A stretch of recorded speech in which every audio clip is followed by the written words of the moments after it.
Bonjour, je suis Solène. Ma mère m'a giflé si fort que j'ai vu des étoiles. Mon frère a applaudi. Mon père s'est penché en arrière, a souri d'un air suffisant, et a dit « C'est bien fait pour toi ». Cette nuit-là, j'ai réalisé que je n'étais pas le problème. J'étais juste le miroir qu'ils détestaient tous. Alors, j'ai appelé 3 numéros discrètement, calmement et au matin, leur monde a commencé à s'effondrer. Mais cela n'a pas commencé cette nuit-là. Cela a commencé bien avant avec des mensonges déguisés en amour, un héritage enveloppé de trahison, et une famille qui me punissait simplement pour avoir survécu. La question n'est pas pourquoi ils m'ont brisé. C'est ce qui s'est passé quand je me suis enfin défendu. Avant de nous plonger dans le vif du sujet, à quelle heure écoutez-vous? D'où venez-vous? Laissez un commentaire ci-dessous et dites-le moi. Qu'auriez-vous fait si votre propre famille avait applaudi pendant que vous étiez humilié devant 55 personnes? L'enveloppe trônait sur mon comptoir de cuisine comme si elle n'avait rien à y faire. Papier épais de couleur crème, lettres gravées en or. Ma sœur Mess avait toujours aimé ce genre de présentation, plus axée sur l'esthétique que sur la substance. Je suis resté à la fixer pendant quelques longues secondes avant même de saisir le coupe-papier. Cela faisait 6 mois que personne de ma famille ne m'avait parlé. Pas un mot, pas d'appel, pas même un de ces textos superficiels du genre « J'espère que tu vas bien ». La dernière fois que j'étais dans cette maison, Mess avait hurlé que je me croyais meilleur que tout le monde simplement parce que je ne voulais pas investir dans sa ligne de mode de luxe en faillite. J'étais parti cette nuit-là avec l'écho des portes claquées et des accusations résonnant dans mes oreilles. Et maintenant, ceci. À l'intérieur se trouvait une invitation pour le dîner de Thanksgiving. Manuscrite de sa parfaite écriture. Chère Solène, nous espérons que tu te joindras à nous pour un rassemblement spécial de Thanksgiving. 15h, maison familiale. Avec amour, Mess. Avec amour, hein. J'ai laissé échapper un léger ricanement. Mes mains ne tremblaient pas de nervosité. Elles tremblaient à cause de tout ce qui s'était accumulé en silence. Des choses qui n'avaient jamais été dites, pour lesquelles on ne s'était jamais excusé. Je me suis assise sur le bord de ma chaise de cuisine usée, les lettres encore ouvertes sur mes genoux, et j'ai essayé de décider ce qui était le pire, rester à l'écart ou y retourner. Une partie de moi savait que cela pouvait être un piège. Je ne serais pas surprise si j'entrais et trouvais une sorte de performance passive-agressive qui m'attendait. Mais une autre partie de moi, celle qui se blottissait sur les genoux de ma mère après de mauvais rêves, qui a aidé mon père à caroler le sol du garage, qui a cousu la robe de bal de Mess en 3 nuits quand sa couturière a annulé cette partie-là se demandait, et si cela signifiait quelque chose? Le point final n'est pas toujours enveloppé de gentillesse. Ma thérapeute avait dit ça une fois, et c'est resté. J'ai réservé un billet de train cette nuit-là, le Northeast régional de 9h05, arrivant juste après midi dans le New Jersey. J'ai choisi une robe vintage rouge dans mon placard. Ma mère disait toujours qu'elle me donnait l'air vulgaire, comme une femme de politicien qui en faisait trop. Je l'ai portée quand même. Avec mes cheveux en un chignon souple et un manteau que je n'avais pas utilisé depuis l'hiver dernier, je me sentais étrangement comme si je me préparais pour la bataille. Le trajet m'a semblé plus long que d'habitude. C'était peut-être le ciel gris et lourd dehors ou la femme en face de moi qui sanglotait discrètement dans une serviette Starbucks. Je n'ai pas demandé. Nous portons tous nos raisons en silence. Quand je suis arrivé, le quartier avait l'air tout aussi manucuré que d'habitude. Pelouse tondue, voitures identiques dans des allées identiques. En m'approchant de la porte blanche familière, j'ai remarqué quelque chose qui m'a serré la gorge. La petite pancarte de bienvenue en bois au-dessus du porche.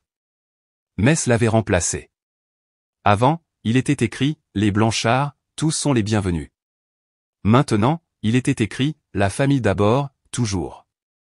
La porte s'est ouverte avant même que j'aie pu frapper. Un homme en chemise blanche et gilet noir se tenait là, tenant une tablette.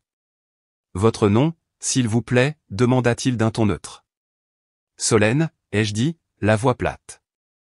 Il a tapé quelque chose, puis m'a fait signe d'entrer. Pas de câlin, pas de poignée de main chaleureuse comme le faisait maman. Juste un protocole. En entrant, l'odeur de dinde rôtie et de romarin flottait dans la maison, familière, presque réconfortante, jusqu'à ce que je voie le plan de table scotché sur le côté du buffet. Mess, chef de table. Logan, à côté de maman, à côté de papa. En face, invité. Extrême gauche, invité. Pas de nom, juste invité. j'ai ravalé la chaleur qui montait dans ma poitrine et j'ai tendu mon manteau à un autre membre du personnel, pas un membre de la famille. Personne n'a levé les yeux. Personne n'a dit « Oh, Solène, tu as pu venir ». Le premier visage que j'ai reconnu fut celui de Mess. Elle s'est avancée vers moi comme une actrice sur le point de faire une entrée magistrale, les bras tendus, les lèvres étirées en un sourire parfait et poli. « Oh, regardez qui est là », a-t-elle annoncé, assez fort pour que la pièce se tourne et regarde. Il y a eu des rires légers, tendus, inconfortables. Papa a fait un bref signe de tête depuis son fauteuil et n'a pas bougé. Juste assis là, les jambes croisées, un verre à la main. Logan, mon frère, est passé juste à côté de moi, n'a rien dit, et a pris un œuf mimosa sur un plateau. Je me suis dirigé vers la seule chaise vide, nichée derrière le buffet, la plus éloignée de la cheminée. Je me suis assise tranquillement, les mains jointes, et j'ai attendu que la gêne passe. Mais elle n'est jamais passée. Les conversations tourbillonnaient autour de moi comme si je n'étais même pas là. Des banalités, des blagues sur la promotion de Logan, le gamin de quelqu'un qui entrait à Cornell. Pas un seul mot ne m'était adressé. Le dîner a été servi juste avant 4 heures. La dinde avait l'air parfaite. La farce sentait exactement comme quand j'avais 15 ans, piquant des bouchées sur la cuisinière quand maman ne regardait pas. Les assiettes cliquetaient, les verres se levaient. Tout le monde semblait trop bien rodé. Alors que je tendais la main vers la sauce au canneberge, je l'ai senti avant de le voir. Tous les yeux se tournant subtilement vers le chef de table. Ma mère s'est levée, sa chaise grinçant sous elle. Elle a tapé une fois sa fourchette contre le bord de son verre de vin. Clinc. 2 fois. Clinc, clinc. Puis elle m'a regardé. Pas à côté de moi. Pas près de moi. Moi. Ses yeux vifs, plissés, comme si elle s'apprêtait à rendre un verdict. Et je savais que ce n'était pas juste un toast. Le son de sa fourchette tapant sur le verre résonnait encore dans mes oreilles quand elle a esquissé ce sourire d'hôtesse, le genre qui s'étire mais ne s'adoucit jamais. Tout le monde, commença ma mère, se tenant droit en bout de table. Avant de passer au dessert, je voudrais dire quelques mots. La pièce se tut. Même le cliquetis découvert cessa. Une cinquantaine de personnes se tournèrent vers elle, leur verre de vin à la main. Je suis restée silencieuse, le dos droit, essayant de ne pas paraître aussi tendue que je l'étais. Je regarde autour de moi dans cette pièce, continua-t-elle, balayant la salle de la main comme une artiste. Et je vois de la loyauté. Je vois de la tradition. Et je vois une famille qui comprend que le respect doit se mériter, jamais être tenu pour acquis. Mon estomac se serra. Sa voix portait à travers la salle à manger, chantante de chaleur pour la foule, mais tranchante comme un rasoir pour moi. Dans chaque famille, dit-elle, il arrive un moment où nous devons nous rappeler qui nous sommes, d'où nous venons, et plus important encore, ce que nous nous devons les uns aux autres. Elle marqua une pause, laissant ses mots s'installer. Je pouvais sentir les regards m'effleurer comme la chaleur d'une plaque de cuisson. Parce que parfois, dit-elle doucement, certaines filles oublient. Un petit rire poli gronda à travers la table. Mon verre de vin resta intact. Je sentis mes paumes devenir froides. Elles oublient, poursuivit-elle, que l'humilité est une vertu, que le succès ne signifie rien si l'on porte l'arrogance comme un parfum. Que la famille n'est pas une obligation. C'est un honneur. Elle ne me regardait plus directement. Elle n'en avait pas besoin. Tout le monde savait de qui elle parlait. L'argent n'achète pas de racines, dit-elle, un sourire mielleux se formant. Et il n'achète certainement pas l'amour ou le respect. Un autre petit rire. Logan renifla, s'amusant clairement. Parce que l'arrogance, elle prit une profonde inspiration, savourant le final, l'arrogance est laide. Surtout en famille. C'est là que Logan a applaudi. 1, 2, 3 applaudissements lents. Son sourire suffisant fendait la pièce. C'est la meilleure de maman jusqu'à présent, marmonna-t-il, juste assez fort. Mess détourna le regard, faisant tourner son vin, feignant de se concentrer sur une garniture de canneberge. Papa ne bougea pas d'un muscle. Je suis resté immobile comme une statue vêtue de rouge, piégé dans une pièce qui avait autrefois accueilli des fêtes d'anniversaire, des soirées jeux et des rires. Maintenant, ce n'était plus qu'une scène pour mon humiliation publique. J'ai repoussé doucement ma chaise et me suis levé.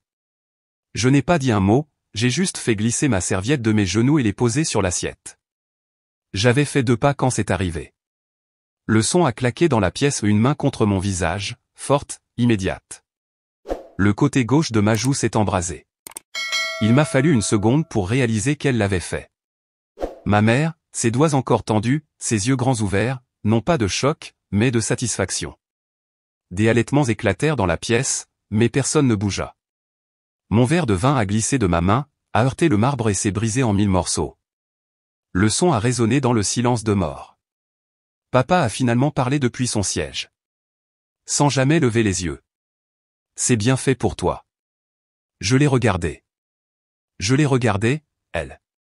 J'ai regardé les visages que j'avais connus. Maintenant figés, honteux, certains suffisants. Logan s'est agité sur sa chaise mais ne s'est pas levé. Mess a de nouveau siroté son vin comme si tout cela n'était qu'un bruit de fond. Et moi je n'ai pas pleuré. Je me suis retourné et j'ai quitté la pièce. Sans hâte, sans pause dramatique.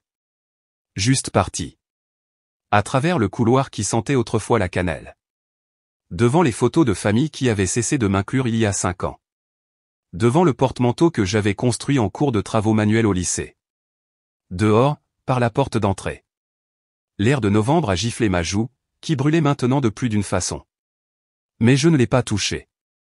Je n'en avais pas besoin. Cette piqûre me le rappelait. C'était réel. Je me suis assise sur les marches du porche, juste du bois sous mes jambes et du silence dans le froid.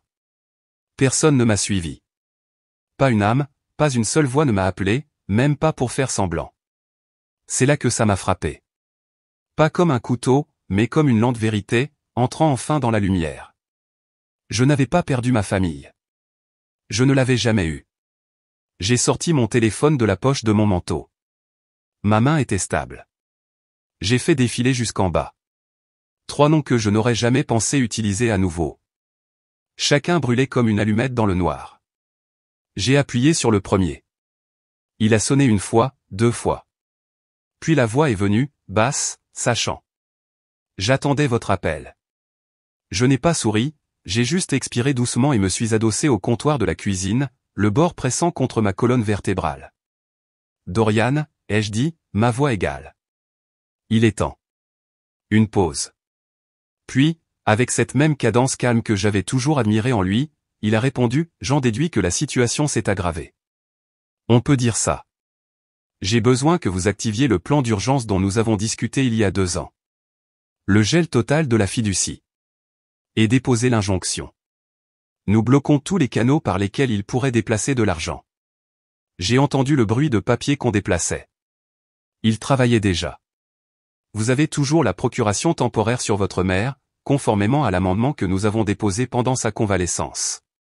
Elle ne l'a jamais révoqué. Elle ne savait pas comment, a-t-il dit, presque amusé. Et votre père était trop arrogant pour vérifier. Vous êtes toujours la gardienne légale, Solène. J'ai fermé les yeux. Alors déposez-la. Et Dorian, assurez-vous que ça prenne effet d'ici le matin. Discrètement. Pas de médias, pas de désordre. Vous me connaissez, a-t-il dit doucement. Je travaille dans l'ombre. Nous avons mis fin à l'appel là. Pas de politesse, pas de bonne chance, juste une compréhension mutuelle. J'ai posé mon téléphone sur le comptoir et je suis allé dans le salon. Mon appartement était modeste. 2 chambres, du parquet, des bibliothèques qui sentaient encore les vieux livres de poche. Mais c'était le mien. Chaque centimètre carré intouché par leurs mains. Dehors, les lampadaires projetaient de doux halos dorés sur le trottoir tranquille. Le genre de calme qui précède une tempête. J'ai déverrouillé mon ordinateur portable et composé le 2e numéro. Miranda a décroché avant la 2e sonnerie. Solène. Sa voix était ensommeillée. J'ai vérifié l'heure. Minuit. Je suis désolé pour l'heure. Si tu appelles, ce n'est pas pour rien, a-t-elle dit, instantanément alerte. J'ai cliqué pour ouvrir le dossier sur mon bureau intitulé « Ou pour quand il dépasse les limites », puis j'ai glissé les photos que j'avais prises plus tôt ce soir-là dans le bureau de mon père. Des registres, des chèques manuscrits, des journaux de caisse désordonnés au stylo bleu. Ils ont détourné les fonds des donateurs par le biais de la fondation, ai-je dit, pour les verser à la marque de Mess et aux startups foireuses de Logan. J'ai pu entendre sa forte inspiration. Je viens de t'envoyer les photos. Je veux que tu commences une analyse comparative. Vérifie les dates, les dépôts, les comptes des fournisseurs. Je veux une traçabilité complète. Clic, frappe au clavier, silence. Solène, si ça se confirme, c'est criminel. On ne parle pas d'une simple tape sur les doigts. Je ne cherche pas de tape. Je cherche la vérité. Elle n'a pas discuté. Je commence maintenant. Attends-toi à un rapport d'ici l'après-midi. Je me suis de nouveau penché en arrière, mes épaules touchant enfin la chaise. Je n'avais pas réalisé depuis combien de temps j'étais assise droite, comme si j'étais encore à cette table de dîner. Le troisième appel a été le plus court. Je me suis levé, je suis allé à la fenêtre et j'ai composé le numéro d'Euro. Elle a décroché avec un soupir. J'espère que c'est important. Ça l'est. Je lui ai donné le numéro EIN de la fondation. Pas de contexte, juste des chiffres. Puis j'ai envoyé le lien Dropbox que j'avais préchargé des mois auparavant contenant des sauvegardes, des scans, des dépenses signalées, et même des journaux de sécurité du réseau du bureau de mes parents. Elle n'a pas posé de questions, a juste dit, tu recevras une confirmation d'assignation à comparaître dans les 48 heures. C'était tout. Pas de bonne nuit. Pas de merci. Je suis resté à la fenêtre après l'appel. La lueur de la ville au-delà de Princeton était faible, silencieuse. Mon propre reflet me regardait, plus vieux que dans mon souvenir. Fatigué, mais pas brisé. J'ai préparé du thé. C'était presque un réflexe maintenant. Camomille, une goutte de miel, la tasse bleue avec une anse ébréchée que je refusais de remplacer. Pendant que la bouilloire sifflait, mon esprit a vagabondé. Il y a 2 ans, la maison sentait encore l'antiseptique et les roses des bouquets de bon rétablissement. Ma mère était en convalescence après une lourde chirurgie abdominale, et j'étais revenu de Boston pour m'occuper d'elle. Mon père était à peine à la maison. Logan était à Vegas. Mess ne passait que pour des photos Instagram. Alors, c'était moi. Moi, la fille qu'ils avaient oubliée, celle qui changeait ses pansements, préparait du bouillon d'os, l'aidait à se lever et à se coucher. Et pendant qu'elle dormait, j'avais accès au mot de passe, classeur, tampon de signature. À l'époque, je ne pensais pas que je l'utiliserais un jour. Je l'avais juste archivé, comme quelqu'un qui scotche une vitre de secours derrière un mur, au cas où. Ils ne l'ont même jamais remarqué. Maintenant, la bouilloire s'est éteinte. J'ai versé le thé, je me suis assise à la petite table près de la bibliothèque, et j'ai regardé la vapeur monter en spirale comme une danseuse sans public. Je ne ressentais pas de rage. Plus maintenant. Ça, c'était l'ancienne moi. La rage était bruyante. La rage était désordonnée. C'était autre chose. Il voulait un bouc émissaire, quelqu'un à humilier, quelqu'un à pointer du doigt en disant « Vous voyez, c'est ce qui arrive quand on ne reste pas dans le rang ». Il voulait que la fille silencieuse reste silencieuse. Eh bien, je le serais. Mais maintenant, le silence serait mon arme. J'ai pris une dernière gorgée, j'ai fermé l'ordinateur portable, et j'ai murmuré à la pièce vide « Maintenant, nous attendons ». 27 heures plus tard, les comptes de la famille étaient gelés, et les appels ont commencé à affluer. J'étais dans ma cuisine en train de remuer une petite casserole de flocons d'avoine quand le premier est arrivé. L'écran s'est allumé avec papa en gras. J'ai laissé sonner 1 fois, 2 fois, puis j'ai répondu. Il y a un problème avec la fiducie, a-t-il dit, sans même un bonjour. Le virement trimestriel n'est pas passé. J'ai appelé la banque. Ils ont dit qu'il a été signalé. Peux-tu vérifier? Sa voix n'était pas encore paniquée, juste impatiente, comme celle d'un homme habitué à ce que les choses fonctionnent comme il s'y attend. Je n'ai pas répondu tout de suite. J'ai mis les flocons d'avoine dans un bol, ajouté une pincée de cannelle, et me suis dirigé vers la table avant de répondre. Non. Il y a eu un temps de silence. Comment ça, non? Je veux dire, ai-je dit calmement, que je ne vais pas vérifier. Vous devrez trouver une autre solution. Vous m'avez donné la procuration, et je l'utilise. J'ai raccroché. Le deuxième appel est arrivé avant même que j'aie pu prendre une bouchée. Logan. Messagerie vocale. Puis un autre et un autre. Au 4e, mon téléphone vibrait si fort qu'il cliquetait contre le plateau en bois de la table. Je n'ai pas écouté tout de suite. J'ai d'abord fini de manger. Puis je me suis versé un café, me suis rassise, et j'ai finalement appuyé sur lecture. Tu te crois maligne, grogna-t-il, la voix à moitié étranglée par la rage. Tu penses que couper l'argent te rend puissante? C'est nous qui t'avons faite, Solène.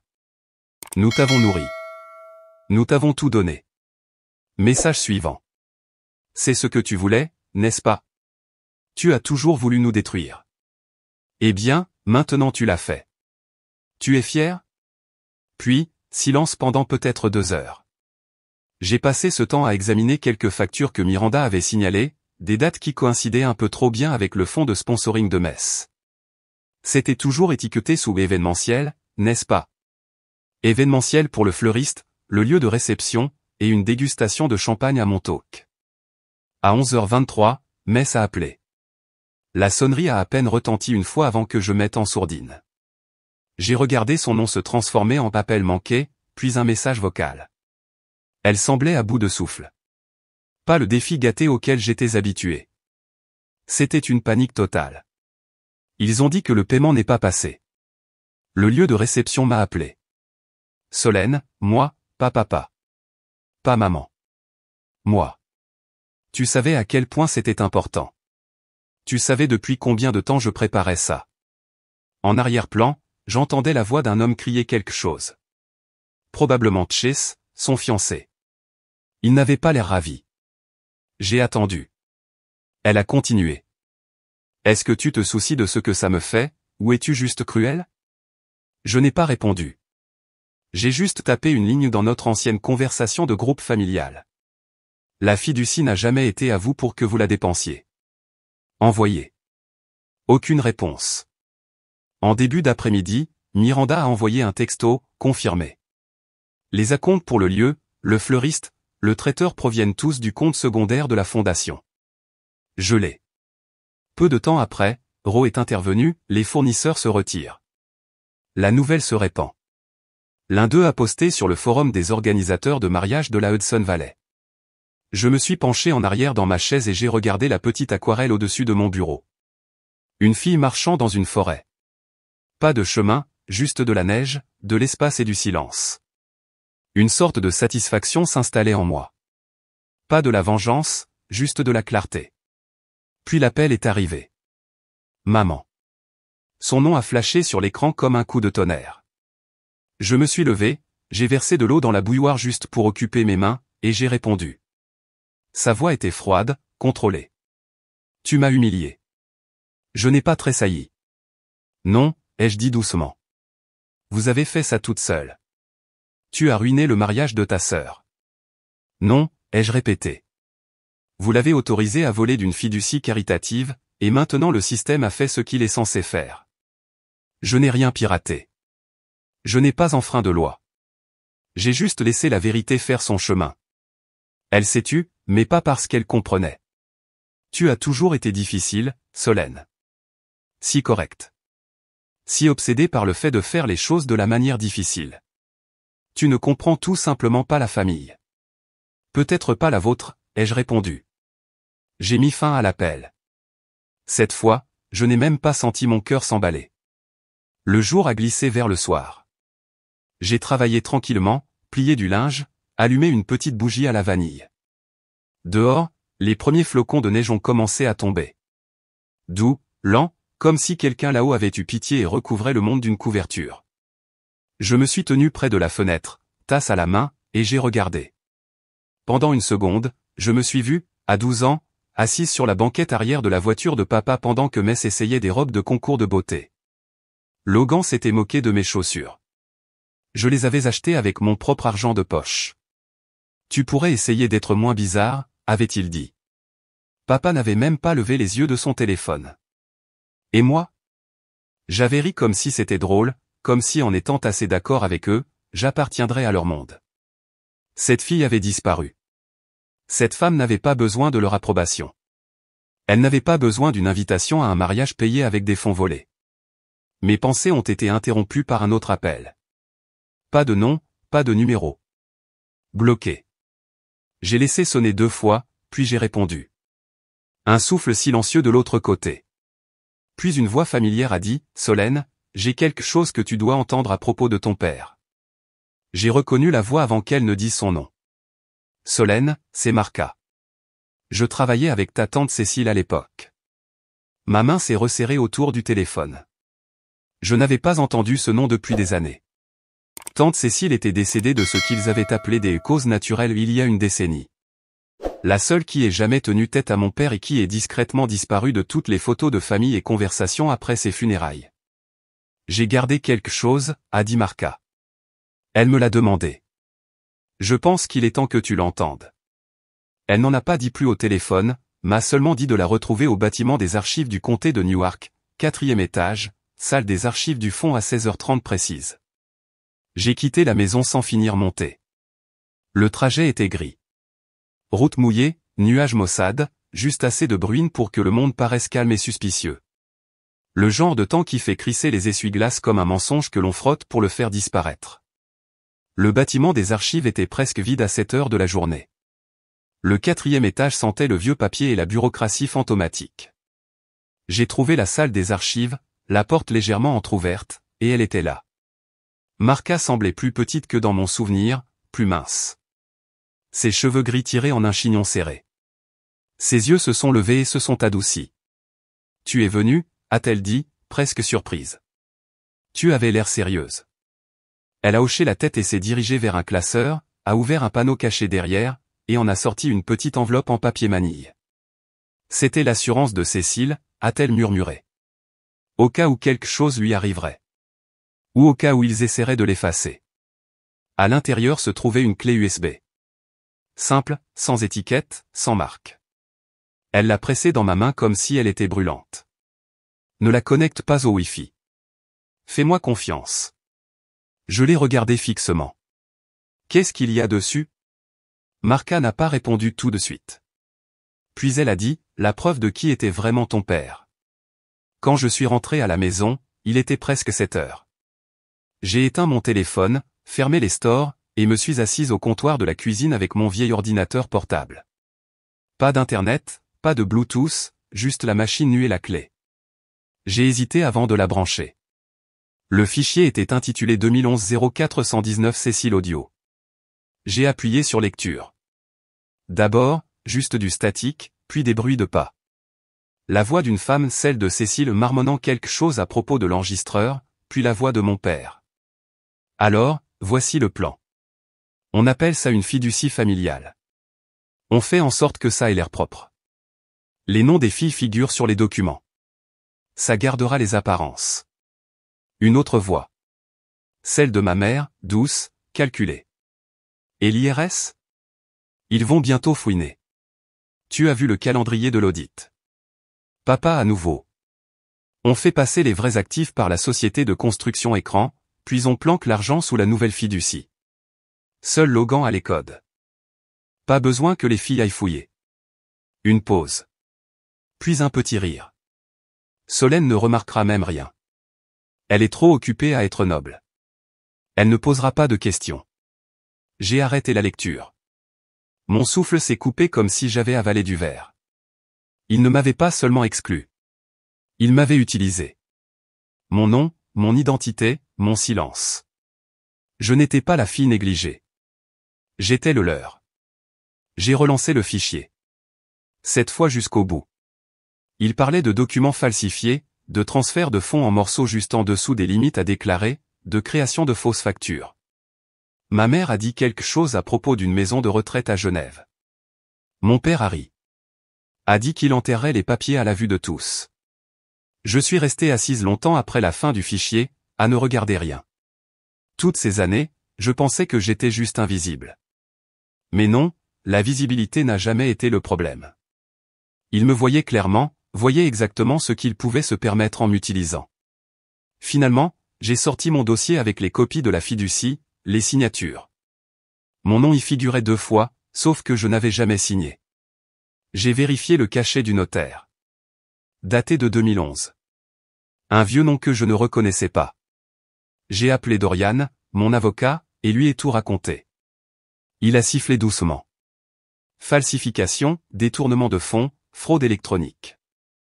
C'est suffisant pour ouvrir une enquête criminelle. Et le notaire a pris sa retraite en Floride. Mais si nous pouvons prouver une tendance. Je veux que cela soit exposé. Il n'a pas essayé de me freiner, a juste dit, je vais commencer les démarches.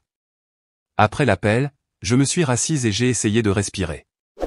La pièce était sombre, à l'exception de la petite lumière au-dessus de la cuisinière. Je me suis surprise à regarder la bibliothèque de l'autre côté de la pièce. L'une des tranches a attiré mon attention. Un album photo. Mon 12e anniversaire. Nous étions dans l'ancienne maison à l'époque.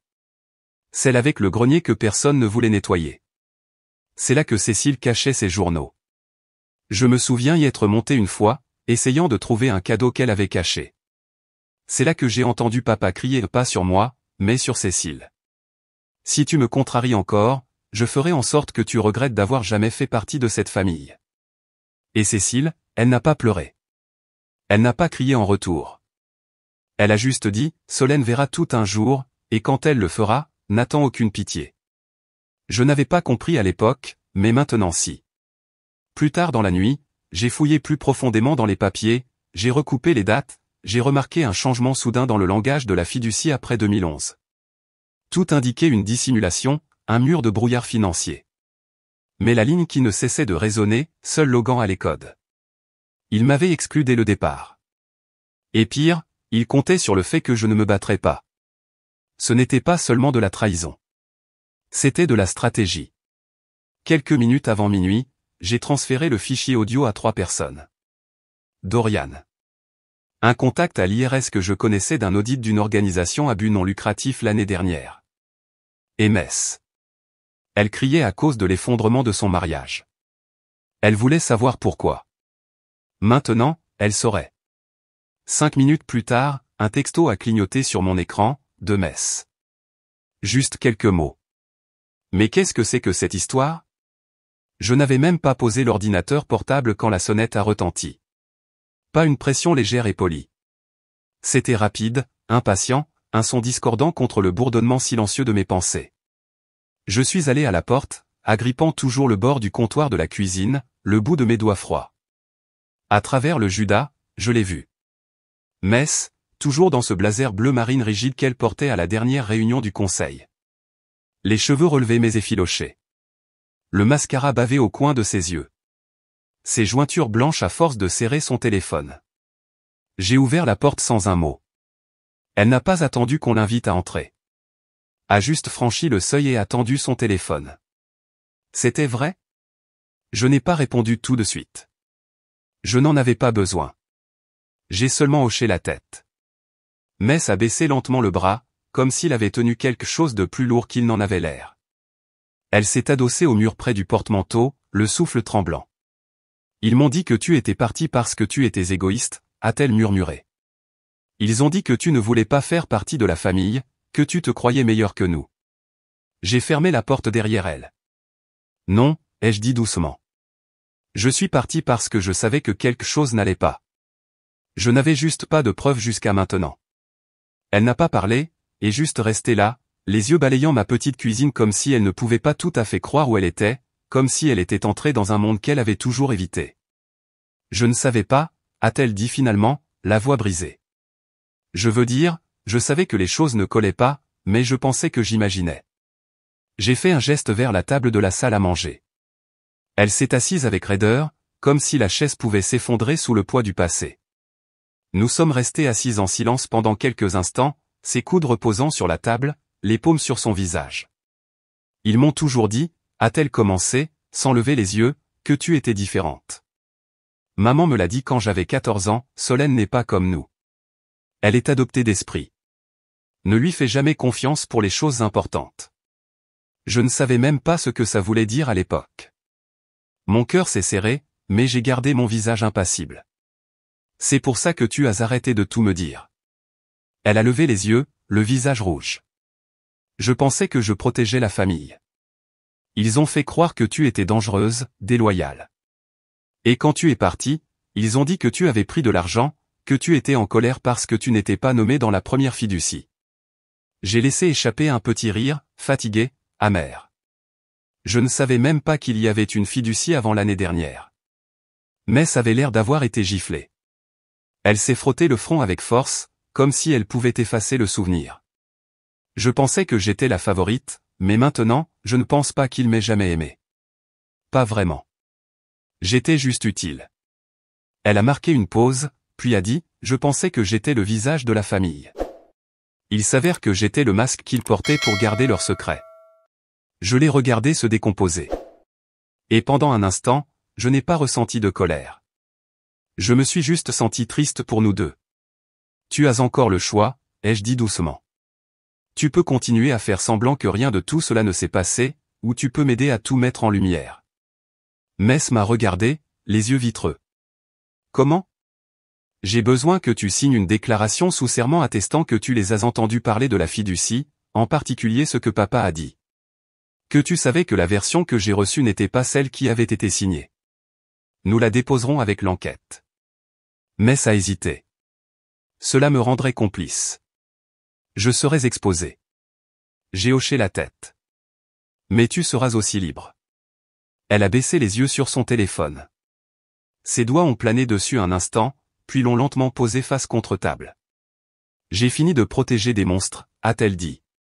Quoi que tu aies besoin, je le signerai. J'ai expiré lentement. Mes épaules étaient tendues depuis si longtemps que je ne l'avais même pas réalisé. Nous n'avons rien dit d'autre pendant un moment. Juste assises là, comme deux femmes se réveillant du même mauvais rêve. Finalement, je me suis levé pour nous verser à toutes les deux un verre d'eau. Quand j'ai posé le sien, elle regardait fixement la bibliothèque. Tu te souviens du grenier, a-t-elle demandé. J'ai cligné des yeux. Dans la maison de Tenafly? Oui. Quand on était enfant. Tu avais ce renard en peluche. Comment tu l'avais appelé? Marble. Marble le renard. Il lui manquait un œil. Elle a souri faiblement. Tu l'emmenais là-haut avec des collations, et je me faufilais avec une lampe de poche. On avait créé tout un club secret de sœurs. Tu te souviens? Oui, ai-je dit. Tu m'as fait promettre que tu n'épouserais jamais quelqu'un à moins qu'il ne passe notre test de code. Elle a ri, mais son rire s'est brisé à mi-chemin et j'ai promis que je te soutiendrai toujours. Elle a de nouveau baissé les yeux. Je suppose que j'ai rompu cette promesse. Je n'ai rien dit. J'ai juste tendu la main sur la table et posé ma main près de la sienne. Elle ne l'a pas retirée. Le moment est passé, calme et fragile. Puis son téléphone a vibré contre le bois. Elle l'a pris et s'est figée. Qu'est-ce qu'il y a, ai-je demandé. Elle a levé les yeux lentement. Tu devrais peut-être t'asseoir. Je n'ai pas bougé. Papa vient de déposer une requête d'urgence au tribunal, a-t-elle dit. Il essaie de bloquer l'accès à la fiducie. Il dit que tu es une menace pour la sécurité du patrimoine. Je me suis levé. Pas rapidement, pas de manière dramatique, mais délibérément.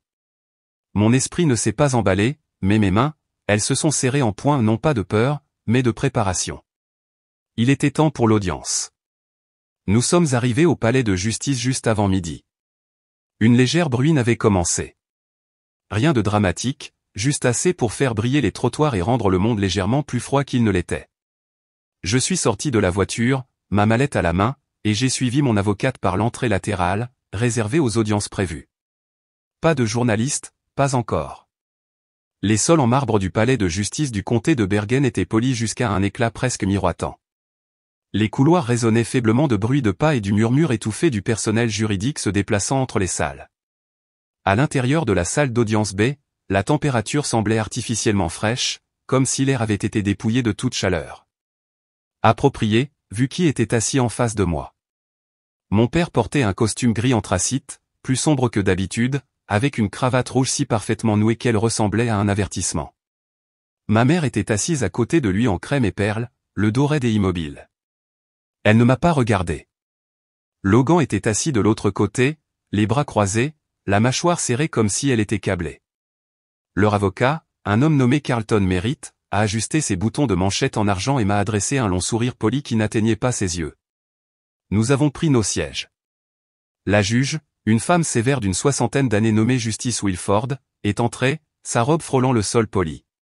Il s'agit d'une requête d'urgence déposée par Monsieur Alan Deveau pour annuler le gel de la fiducie familiale Deveau ordonnée par le tribunal, dit-elle, la voix sèche et claire. Toutes les parties sont-elles présentes? Carlton s'est levé. Oui, votre honneur. Et avec votre permission, j'aimerais commencer. Procéder. Il a ajusté sa cravate et s'est avancé, les mains jointes à la taille.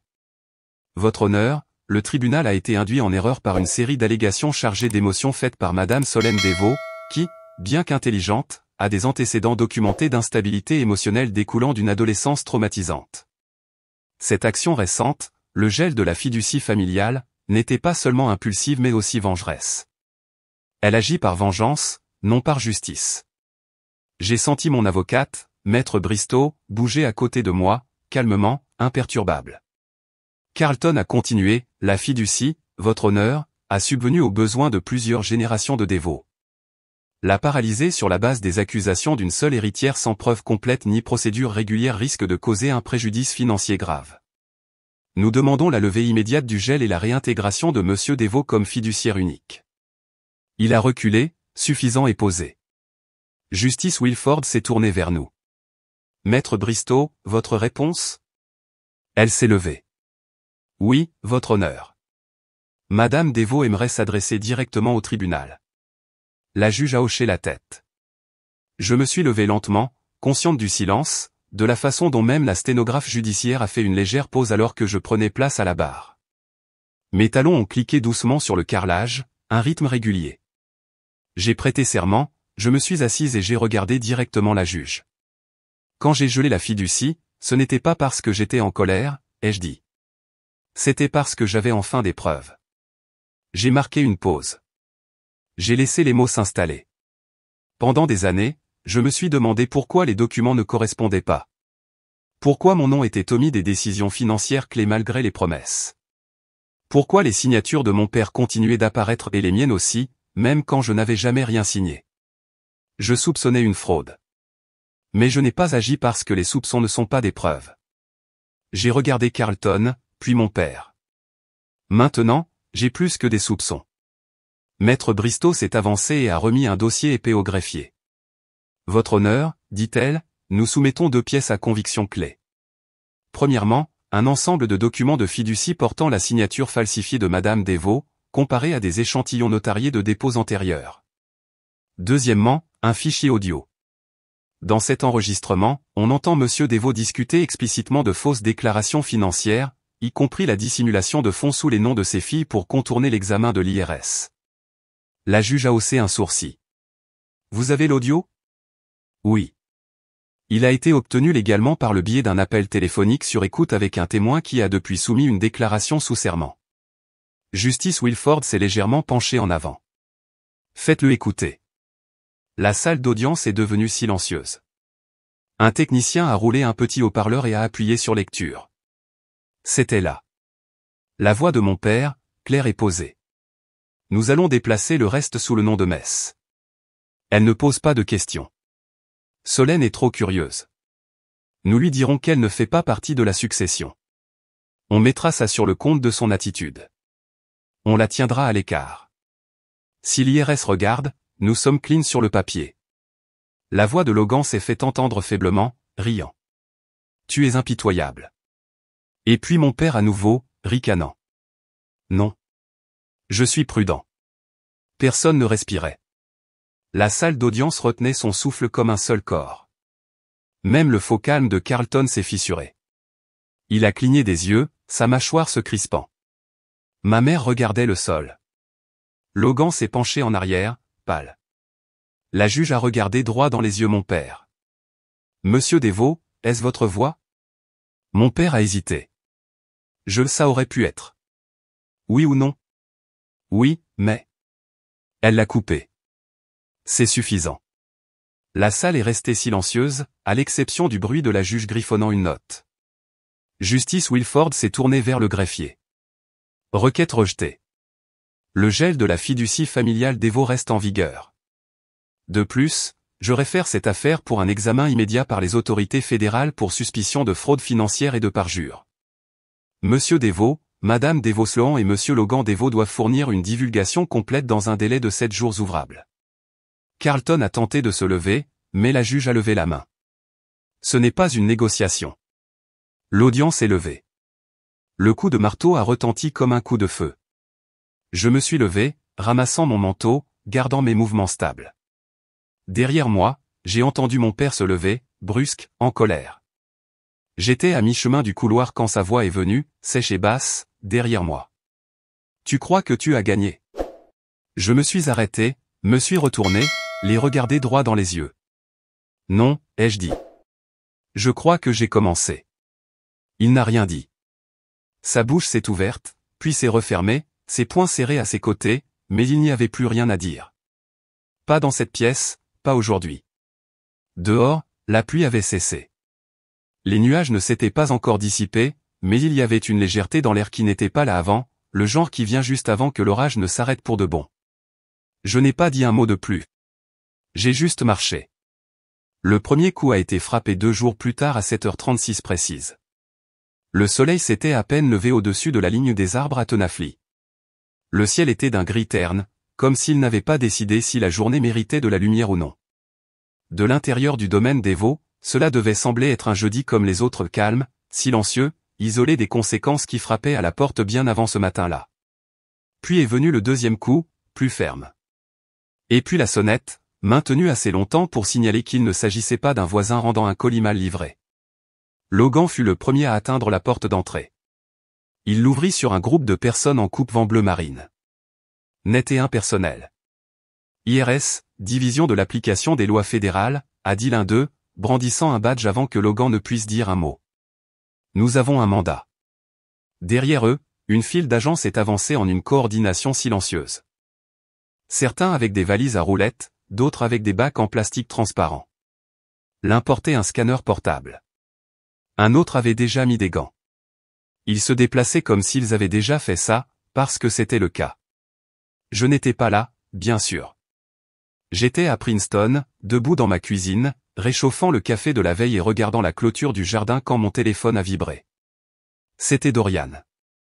Pas de texto, juste une photo. Un gros plan de boîte de preuves en carton descendu des marches de la maison des veaux. Chacune étiquetée avec des étiquettes imprimées, Fiducie 14C. À voir 1996 à 2020. Archives numériques des veaux au Logan. Je n'ai pas souri. J'ai juste murmuré, c'est vous qui avez ouvert cette porte. Je n'ai fait que tenir le miroir. De retour à Tenafly, la panique s'était déjà déchaînée à l'intérieur. La femme de Logan a poussé un cri aigu lorsque les agents sont entrés dans le couloir et se sont dirigés vers le bureau. On m'a dit qu'elle est restée figée une seconde, puis a éclaté en sanglots bruyants avant de s'enfermer dans la chambre d'amis du rez-de-chaussée. Leur mère, pâle et tremblante dans sa robe de soie, s'est effondrée sur le canapé du salon et a poussé un faible cri pour avoir des selles, comme si elle jouait pour un public invisible. L'un des agents lui a offert un verre d'eau. Elle ne l'a pas pris. Et mon père? Il a descendu les escaliers, encore à moitié habillé, et a exigé, bruyamment et avec la fausse assurance d'un homme trop habitué à être obéi, que tout le monde arrête ses bêtises et appelle immédiatement l'avocat de la famille. L'agente principale, une femme d'âge mûr à la posture de fer, lui a tendu calmement le mandat. C'est une enquête fédérale, monsieur. Vous pouvez contacter votre conseil, mais la perquisition continue. Ça ne lui a pas plu. Apparemment, il est resté là pendant une bonne vingtaine de secondes, les lèvres si serrées qu'elles ont disparu. Puis il s'est écarté, marmonnant quelque chose sur les chasses aux sorcières et les vautours des médias. Dans le bureau de Logan, les choses sont devenues calmes et chirurgicales. Les armoires ont été ouvertes. Des clés USB étiquetées au conseil ont été mises sous scellé. Son ordinateur portable a été copié et rendu. Les documents ont été photographiés et enregistrés avant d'être mis en boîte. Puis l'un des plus jeunes agents, en fouillant dans un lourd classeur en bois, a tapé sur quelque chose de métallique sur le panneau arrière. Le son était creux. Il a fait une pause, a fait glisser toute la rangée de dossiers, et c'était là, un petit compartiment intégré dans le mur arrière du classeur. À l'intérieur, bien rangé à côté d'un vieil étui à cigares, se trouvait un carnet en cuir noir, usé comme s'il avait été souvent manipulé. Pas de titre, juste une lanière pour le fermer. Ils l'ont délié avec précaution. Chaque page était manuscrite. Des dates, des montants, des numéros de routage, des abréviations, et autre chose. Des noms pas complets, juste des codes mais ils étaient sans équivoque. M01. S91. L73. Mois et année de naissance. Date de naissance de la famille. La mienne, celle de Metz, celle de Logan. Des transferts vers des comptes offshore, des mouvements entre des fiducies fictives. Ce n'était pas malin. C'était arrogant. Quand l'agent l'a montré à Logan, il a essayé de rire. Ce sont juste des notes pour la planification fiscale, a-t-il dit. Tout le monde prend des notes. L'agent n'a pas scié. Alors vous pourrez l'expliquer au procureur. Des heures plus tard, la maison avait été vidée de ses secrets. Les agents sont repartis avec 12 boîtes, 2 disques durs, et un carnet noir qui se trouvait maintenant au centre d'une affaire grandissante.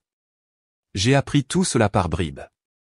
Des textos, des appels, des murmures d'anciens employés qui avaient encore des loyautés qui n'appartenaient pas à mes parents. Mais ce qui m'est resté le plus, ce ne sont pas les dossiers ou les cris ou même le coup à la porte. C'est Mess. Elle n'a pas appelé. Elle s'est juste présentée. Vers 18h40 ce soir-là, ma sonnette a retenti. Quand j'ai ouvert, elle était là, en jean et pull bleu marine, tenant un plat à gratin en céramique dans ses mains. Le genre de plat que l'on prépare pour quelqu'un après un décès ou une confession. Elle avait l'air fatiguée. Mais il y avait autre chose aussi. Une résignation que je n'avais pas vue sur son visage depuis des années. J'ai fait des lasagnes, a-t-elle dit doucement. C'était ton plat préféré à l'époque. Je me suis écarté. Entre. Nous avons mangé à la table de la cuisine dans un silence quasi total. Pas de musique, pas de télévision, juste le cliquetis des fourchettes et le bourdonnement du réfrigérateur. À un moment donné, j'ai fouillé dans le tiroir à côté de moi et j'en ai sorti une vieille photo, froissée et légèrement décolorée. C'était l'une de nos soirées pyjama d'enfants, à l'époque où elle portait encore des lunettes trop grandes pour son visage, et nous construisions des forts de couverture dans le salon. Je l'ai posée entre nous sur la table. Elle l'a regardé longuement, puis a murmuré, « Tu penses qu'elle nous a jamais aimés, l'une ou l'autre ?» Je n'avais pas de réponse. Mais elle m'a regardé à nouveau, cette fois avec des larmes qui se formaient. Je lui ai posé la question aujourd'hui. Je me suis penché en arrière, écoutant. Elle m'a giflé, a dit Mess, la voix plate, exactement comme avant. Et toi? Je n'ai pas bougé. Je me suis juste retourné et je suis parti. Nous avons fini les lasagnes. Pas de reste. Elle est restée jusqu'à près de 9 heures. Puis elle s'est levée, m'a remercié, et est partie sans rien demander. Cette nuit-là, juste avant d'aller me coucher, j'ai vérifié la boîte aux lettres. Il était tard, plus de 10 heures, mais quelque chose me disait d'y aller. À l'intérieur se trouvait une seule enveloppe. Recommandé, couleur crème, pas d'adresse de retour imprimée, mais dans le coin, manuscrit d'une écriture tremblante mais familière, se trouvaient 5 mots, à l'héritier légitime, BD. Je l'ai fixé un instant, le cœur battant lentement mais régulièrement. Puis j'ai fermé la porte, éteint la lumière du porche, et je l'ai tenu contre ma poitrine. Quoi qu'il arrive ensuite, ce n'était plus à eux de le voler. Je n'ai même pas eu le temps d'arriver à la cuisine. Je suis resté dans le couloir, l'enveloppe tremblant dans mes mains. Quand j'ai glissé mon doigt sous le seau, je m'attendais à des relevés bancaires, peut-être des menaces légales. Mais au lieu de cela, ce qui est tombé en premier était quelque chose de plus petit, plus épais qu'une page, une clé USB. Je me suis figé. Puis j'ai retourné l'enveloppe, et une lettre pliée en est sortie. Manuscrite de l'écriture inimitable de mon grand-père. C'est l'entrée en boucle qui signait autrefois mes bulletins scolaires avec un smiley. Elle sentait légèrement la fumée de pipe et le cèdre, comme le chalet qu'il a toujours aimé plus que les gens.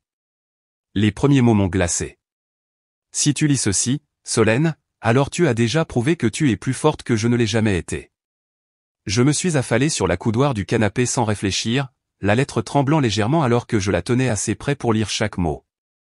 Il écrivait des regrets de comment il avait observé, année après année, la façon dont mes parents te coupaient les ailes tout en te disant qu'ils te protégeaient. Comment ils nous montaient les uns contre les autres Logan, Mess, moi comme si notre valeur était une ressource limitée. Comment il avait voulu intervenir mais craignait de déchirer la famille, comme si le silence était une forme de protection. Mais alors est venue la vérité.